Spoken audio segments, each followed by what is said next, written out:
You guys are going to be watching me today, dude. Hey guys, Tyler here. Today, I'm going to tell you something real quick. Today, I'm going to be messing with a big, greasy object that I got earlier this year. Only maybe used it once. And it makes a lot of noise. It's big, it's greasy, it's smoky, it's loud, it's ugly, it's manly to use. First gear, nothing. Second gear, okay. Third gear, Death Wish. That's all I can say. Can't wait to get ready to use the damn thing. So yeah, that's all I can really say. When I do use it, I will be warmed up before I do it. But yeah, one of these cameras are going to go in with me. I better take the good GoPro, make sure it's fully charged. Two particular storms, and pretty famous ones at that. But yeah, I just have so much footage that it's just better to consolidate this one. So let's kick things off with, well, I got two storms, obviously. One from 1967 and one from 1977. So, yeah, no civil defense stuff here. But let's start with 67 and the Great Chicago Blizzard of the last week of January of 1967. And we're going to check in with WTAS FM. And actually, I'm selling it a bit short. This is, the air check is from WTAS, but this is actually a pooled effort with WCGO-AM. Now, WTAS was normally a music station, specifically one of those beautiful music, MOR, So today, guys, we're just gonna be relaxing. Today is a snowy day, the first proper snow of the 2023-2024 snow season, which I'm ready for it. But the fascination of this one to me is this is 1967, pre-internet, pre-cell phone, and so yeah. It makes sense. So today we're just gonna kill a little time. The camera, you guys are gonna be out today without me, but you're gonna be in the garage where it's nice and safe. And that's what I'm gonna say. But yeah. WTAS effectively became, they're still using weather reports, but effectively became an audio bulletin board, I guess you could say. There's a lot of people who lost track of each other, trying to reconnect, and what's open and what's closed, and just what's going on out there. And so yeah, I'm just gonna be doing this for today. I mean, today, guys, we're just gonna be doing this. I'm laying back first. You guys can see me. But yeah, I'm Al Bundy. But like I said, when I get ready to leave, I will. I gotta get stuff around for today. So yeah, I'll be back in a minute. That was the grand total as of 9 this morning. It included another 2.8 inches that fell during the early morning hours. Those who must get to their jobs should leave their cars at home, either walk or attempt to take public transportation. At the present, there is no bus transportation in the South Suburban area. Sister Georgette has told us that presently the hospital is understaffed. Normally during this period of day they would have 35 to 40 doctors. Right now they have about 4 or 5. Chief Leone from the Chicago Heights Fire Department is out of his own vehicle, a fire inspector's vehicle, and another vehicle with a bulldozer in front of it right now. This is the only way that people who are critically ill or critically injured can get to the hospital. This is what he's doing right now. At Park Forest, roads are not passable. The shopping center is closed. There are no serious injuries reported. Of course, schools are closed in Park Forest. At Dalton, stores, schools, and shops are closed. Thorn Ridge is housing 300 pupils and 12 teachers who have been there since yesterday afternoon. Another 200 persons are being sheltered at the Dalton Bowl, and food is being taken in by Dalton police. Evergreen Park had a fatality from an apparent heart attack when a resident shoveling snow suffered a heart attack. John Ivis, 54 years old, 2932 West 99th Street in Evergreen Park, was dead on arrival at Little Company of Mary Hospital. And now a sports report. First of all, a reminder that almost all sports activities have been canceled in the South Suburban region. The Rickies Homewood softball game, originally scheduled for tonight, will be played next Saturday, February 4th. All other sports activities at Creed have been canceled. As you may know by now, the Creed Warrior Dome has collapsed, and so there will be no sports activities at Creed. One of the most preferred new home plans today is called the Raised Ranch, with 2 complete living levels for your family. For the very latest in raised ranches, you'll want to see the Burnside's Sherwood model at Glenwood Manor, 183rd and Halsted. that's delicious and reasonable, take the family to Menace Restaurant in Chicago Heights. Order Menace Jumbo Shrimp Dinner. Giant shrimp from the blue waters of the Gulf, deep fried to a fluffy golden brown and served with french fried potatoes and garden fresh salad. That's just $1.75. Since we've mentioned water, we should tell you this. For safety's sake, it might be wise to take some empty jars and bottles and put water in them and store them in your refrigerator overnight, in case pipes freeze or water supplies are damaged. Fire departments suggest you fill your bathtubs with water in case a fire breaks out in your home. In Lansing, some 700 children. They've been taken well care of, though. Some have been housed at one of the churches, the others at the Lands Theater. They're watching movie films. Mrs. Franklin Taylor, her husband has been missing. She still has not received word. Have you heard anything on this yet, Clara? Still no word yet, okay. Mrs. Franklin Taylor of Beecher, her husband is still missing. Rock Island Railroad, here we are. We received this call earlier. They are looking for men and boys to help them clear the tracks of ice and snow, the banks, snow banks and drifts tomorrow. The youngsters, the boys, must be 16 years of age or over. Steve Miller in Gary, Indiana, still no word on him. His wife had called. He has been missing. And his whereabouts is not known. He resides at 2519 Georgia in Gary. Let's see, I'll tell you what. Clara, if you're set to go with a little more recorded stereo music, I think we'll have that for a few moments, and we'll be back shortly.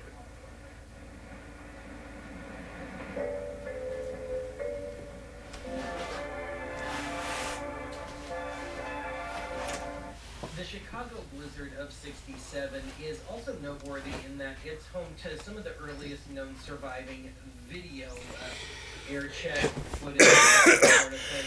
I use the air quotes there because this is in-house footage. This is from a kinescope. But there were two stations in Chicago that saw fit to save at least some of this stuff.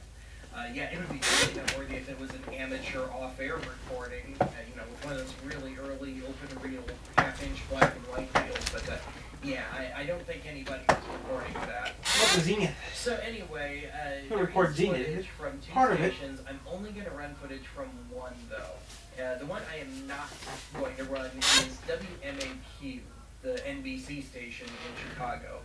There's a few minutes of footage, and it's all on YouTube, and I just don't think it's all that interesting.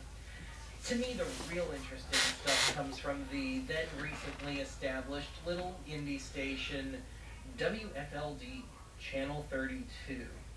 Now, of course, WFLD became one of the first Fox affiliates in the 80s, and nowadays they have a much bigger budget, and everything's real nice and slick with it. In 1967, it was a shoestring operation.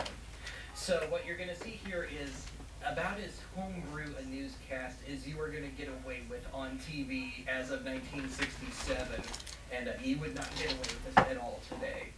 But the only real set there is the anchor desk, and otherwise they're just swinging the camera around to other people or taking live feed from other places. And of course the weather factors in, so it winds up feeling that much more just thrown together, improvised. So I consider this a real fascinating one. And if anything, I'm doing a bit of a disservice with this montage. So if you like what you see, please go hit up our friends over at Fuzzy Memories here on YouTube or fuzzymemories.tv and watch the whole half hour. Consider this just a little appetizer.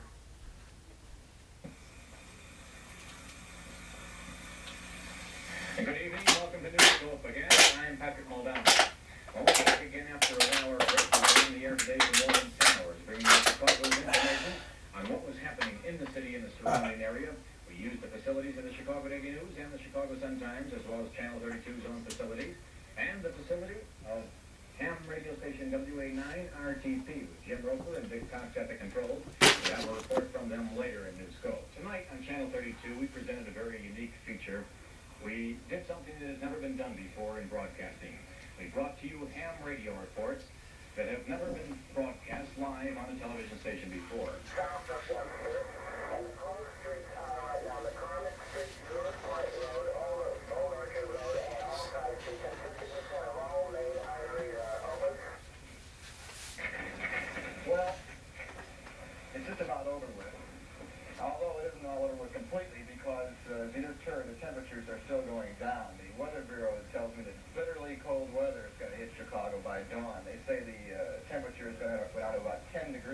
Didn't was Trump buy sometime? Yeah, that's right. Donald Trump bought this sometimes. He bought this on his property and turned Trump Tower there. Helicopters and some of their half trucks to go up to the Chicago area and see if they can't clear up this monumental mess. New long-distance trains were arriving 2 to 4 hours late today. One of the few ways to get anywhere, I think, from all the reports we've had, is the PTA's rapid transit. Trains are running pretty much on time. The buses, of course, are quite another matter. Storm's effect on food storage was virtually almost immediate. Local supermarkets reported their shelves were clear of milk, meat, bread, and cigarettes. Their staff... Cigarettes. Today we presented the longest weather report ever run on a Chicago television station, but it wouldn't be complete unless we gave you a different look at the weather. We'll take a look through the eyes of the Sun-Times and Chicago Daily News cameramen. This is how they saw the super snow in Chicago.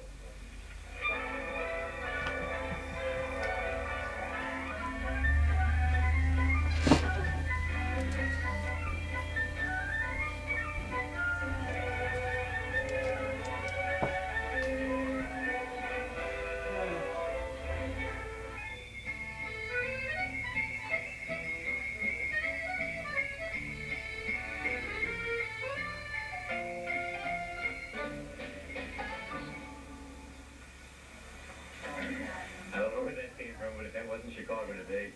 Well, it's been a long day. We went on the air at 12:30, and it is now 5 minutes to 12. We'd like to say thank you. We couldn't have done it without all of you. Thank you. I'm Patrick Muldowney. Good night.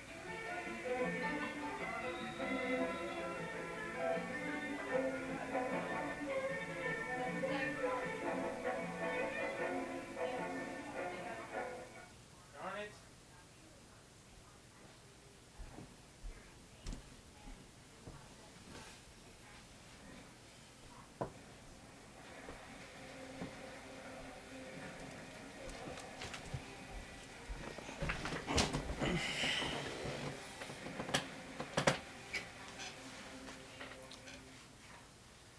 Presenting Maurice's new holiday collection. Get a touch of everyday luxe. Mix casuals with glamour. Most of it is just in gaming. Make classics feel so beautifully new. Give cozy faves a luxe upgrade.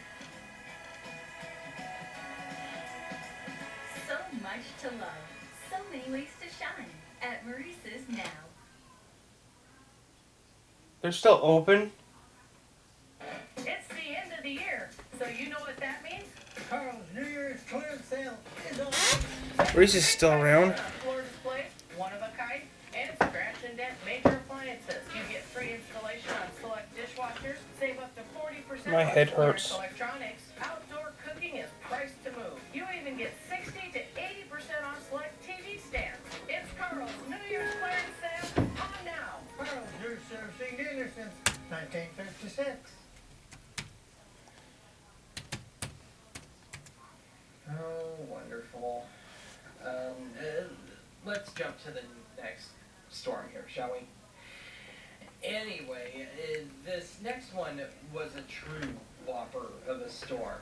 So, in Chicago in 1967, they got about 2 feet of snow. With this storm, almost to the day, a decade later, they got over 8 feet over the span of 5 days. So this storm just absolutely slammed both the extreme southeastern peninsula of Ontario and the Buffalo, New York area. And so, like the Chicago stuff, I have a nice amount of radio and in-house TV stuff, so we'll just attack this the same way as Chicago. So starting with the radio stuff, we're going to listen a bit to the late CJRN AM, which was based out of the Canadian side of Niagara Falls, and hence the C first call letters. But the big difference between this and WTAS back in Chicago was that CJRN was already an overall community station. They were mostly news and public affairs sort of stuff, so this wasn't a stretch for them. This wasn't them trying to reinvent themselves. So anyway, what we have here is... Maybe I'll do some booking later, who knows. Kind of becoming an audio bulletin board. Here, it was more like a trading post. So-and-so meets such much part for their snowmobile. I need somebody to work on this. I'll give you this. This needs to happen. Somebody needs to be transported from point A to point B, and on and on and on. So, yeah, this definitely has a different flavor to it. But at the same time, it does wind up being kind of an interesting look at the cultural differences between Canada and the United States. Rather amusingly, they repeatedly take the opportunity to do the whole disappointed parent finger-wagging thing at Buffalo, New York, and saying you're irresponsible and so on and so forth. All the while giving their little spiel, slowly but distinctly descending into borderline madness themselves. One witness said thieves ignoring police warning shots. Oh my goodness, of all things, warning shots and continuing to raid vehicles abandoned in the snow-clogged roads. Another person said a gang of 50 youths looting stalled tractor-trailer trucks and using sleds and wagons to haul off the goods. Police in Buffalo say scores of businesses, homes, and stalled vehicles. I don't understand this job. Were looted during the weekend by thieves taking advantage. We've had incidents of looting around the peninsula. For Pete's sake, stay away from those vehicles. In Buffalo, New York, National Guardsmen, the plea being put out on radio and on television, you are wanted for 5 days of active duty. National Guardsmen listening, you are wanted for 5 days of active duty because of the situation there. Emergency, what kind? Hello, John. How are you? Fine. This is Steve here from Stevensville. This has been brought to your attention before. I know you have a lot of American listeners. We're using Channel 4 down here for all kinds of emergencies. Over 50% of the rescue operations going on down here are being done by a CD. Right now, there is a four-wheel drive vehicle with regional police in his car trying to get a lady to the hospital in Fort Erie who apparently is in need of an operation. Gentleman who called wanting food for that dog in Thunder Bay, please call 894-1459. That was the dog that hadn't been fed in some 2 days. It was apparently loose, and the suggestion was if you're going to feed the dog, kind of go up there and toss it out of the window. Don't get out, because the dog is a little hungry. I still haven't heard whether or not we've got some food out for 3 children and a mother. Now, let's be blunt about it. The mother and the 3 children, the mother can't afford to pay for the food. The welfare check has not arrived, and she can't afford to pay for the food, but we can't afford to keep them hungry. Snowbound Howard Fritz of Fort Erie is offering free milk to anyone who can get through. Now, he's only going to have to throw it away. Trucks can't get into his farm to pick it up, so snowmobiles are welcome to pick up the milk. The farm is off Point Abino Road. Now, we know that Crystal Beach has run out of milk. So the snowmobilers in Crystal Beach area, or any place else actually, if you can get to the Howard Fritz farm of Fort Erie, he's going to have to throw his milk away because he can't get anything in there. If you can get there, take that milk to Crystal Beach. That's where we need it. And the snowmobilers are starting to break down now, and so are the four-wheel drivers and the snow plows, and these fellows have been putting gasoline in there and making repairs for the last 36 to 48 solid hours. The snowmobiles are starting to break down, and we're getting some money in from people, and we've also got some people saying where the heck can they get some repairs done. Well, if you're listening, we're going to put these numbers on the line. Mr. Moon of Stevensville needs a drive clutch for an Arctic Cat Panther 399cc, a 1970 model. Where can he locate one? If he can get that drive clutch going, he can get his snowmobile back on the road. Carrier's Welding Service. Now, this place is open free of charge to get those snowplows back on the road. If you have a snowplow that's broken down in Welland, Carrier's Welding Service will do it for you free of charge to get you back out there. Call 384-9037. The wind is starting to hit us again at 50 to 60 miles an hour. Was it 50 to 60, Bill? I'm sorry. I made a thing as high as 50 inside.